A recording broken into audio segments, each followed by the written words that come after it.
Hi, this is Daniel Zengel with PRP Labs, joined by Don Lipscomb, and today we are going to be talking about ideal platelet concentrations in PRP. And this is something that is talked about a lot in the industry. You're going to see all these different companies making PRP kits, and they're arguing this is the ideal platelet concentration level. Some say it's lower, some say it's higher. And you see the same thing in literature, actually. There's a lot of exploration as to what is the ideal platelet concentration level.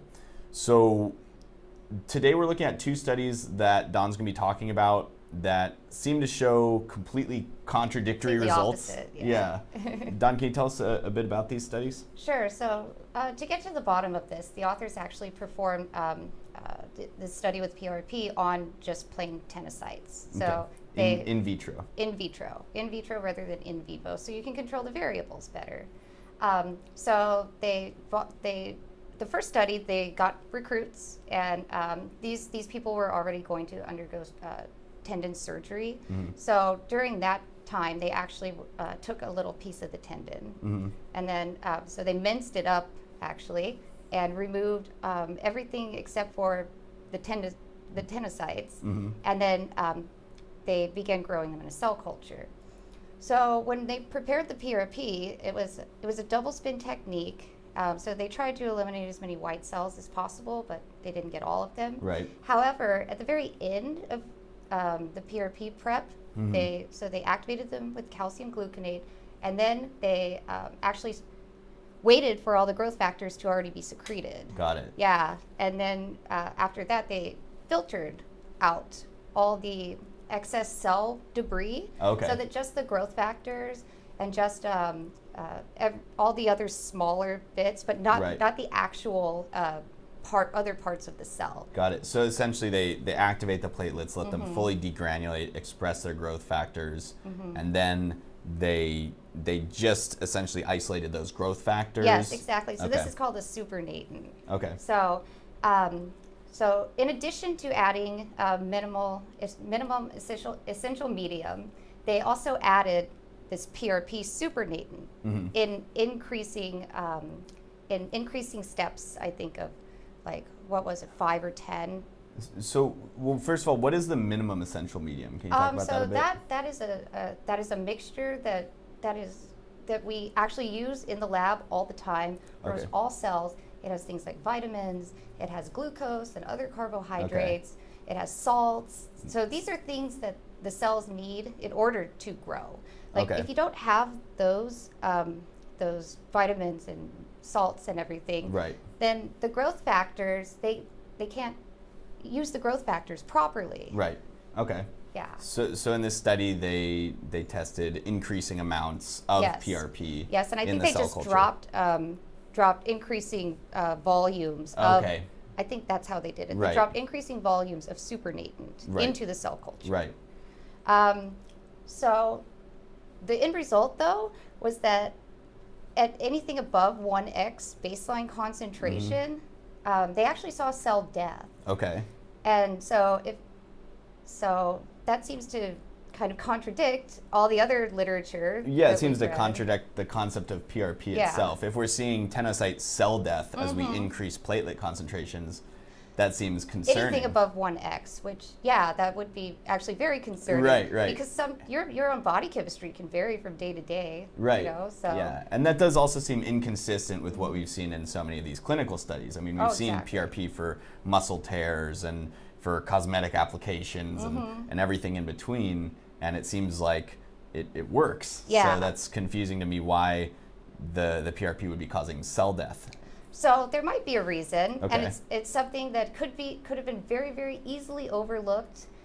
So there was another study that was published that followed a very similar procedure. Mm-hmm. However, the minimum essential media was mixed in equivalent amounts with the amount of supernatant. So so they made the ratios the same, such that the cells would still have enough minimum essential medium in order to get their proper nutrition.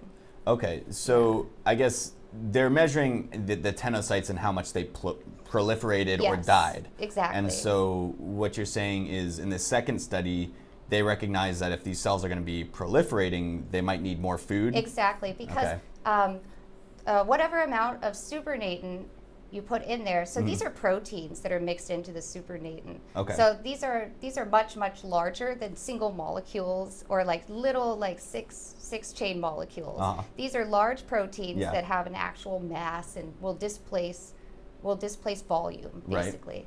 And so basically they were starving the cells to death from what it looks like. Okay, in that first study, that's why there was... In the first study, okay. yeah.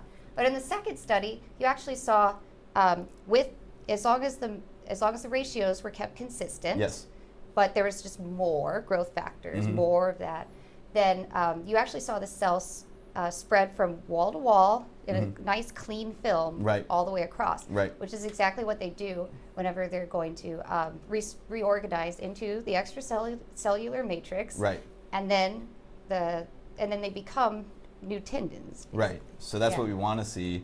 And in the second study where they added an equivalent amount of minimum essential medium along with the PRP or supernatant. So you got to scale them correctly. Right. Yeah. And when they do that, we see what we would expect, which is a benefit with the higher concentrations of exactly. PRP. And I mean, this is actually a problem that we encounter a lot in the lab, and it was a very easy mistake to make. Because so for instance, in our bodies, so say you inject, 10x concentrated PRP. Sure.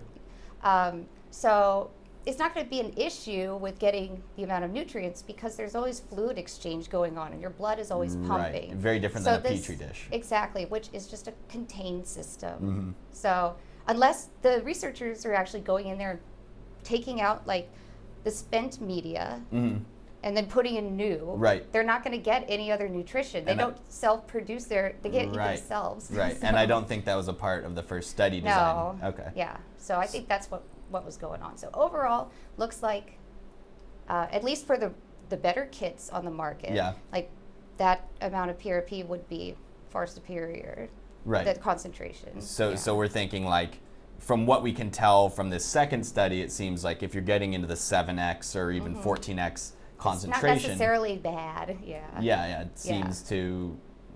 I mean, it's difficult to transfer this in vitro to in vivo, but it does seem to indicate with proper nutrition that you would find...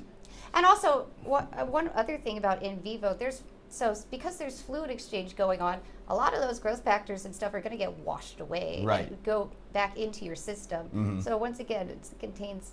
So it's difficult. It's difficult to determine, but definitely, I think you would see a more therapeutic benefit with higher concentrated PRP. Right. It just makes more sense to me biologically. Right. Yeah. Okay. Well, thank you, Dawn, for parsing out these two studies, and we'll have some more videos coming up in just a few minutes, so stick around.